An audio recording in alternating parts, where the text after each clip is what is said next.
ఉడిపి పెజావర్ మఠ పీఠాధిపతులు అయోధ్య శ్రీరామ ట్రస్ట్ సభ్యులు శ్రీ విశ్వప్రసన్న తీర్థులకు భక్తులచే ఘన స్వాగతం లభించింది. మధ్వ సంఘ సభ్యులు స్వామీజీకి పూర్ణ కుంభంతో స్వాగతం పలకగా శ్రీ రాఘవేంద్ర స్వామి బృందావనానికి ప్రత్యేక పూజలు చేశారు. అనంతరం స్వామీజీకి భక్తులచే పాదపూజ కార్యక్రమం విశేషంగా నిర్వహించబడింది. అనంతరం శ్రీ రాఘవేంద్ర స్వామి మఠ ప్రతిష్ఠ జరిగి 46 సంవత్సరాలు అవుతున్న సందర్భంగా వార్షికోత్సవాలను స్వామీజీ లాంఛనంగా ప్రారంభించారు.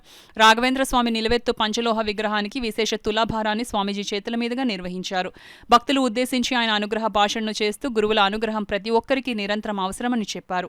అయోధ్యలో రామ విగ్రహ ప్రతిష్ఠ తర్వాత సంచారం నిమిత్తం రావడం జరిగిందని, కేవలం 5 గంటలు మాత్రమే నగరంలో ఉండి భక్తులను అనుగ్రహించడం జరిగిందని మధ్వ కమిటీ సభ్యులు తెలిపారు.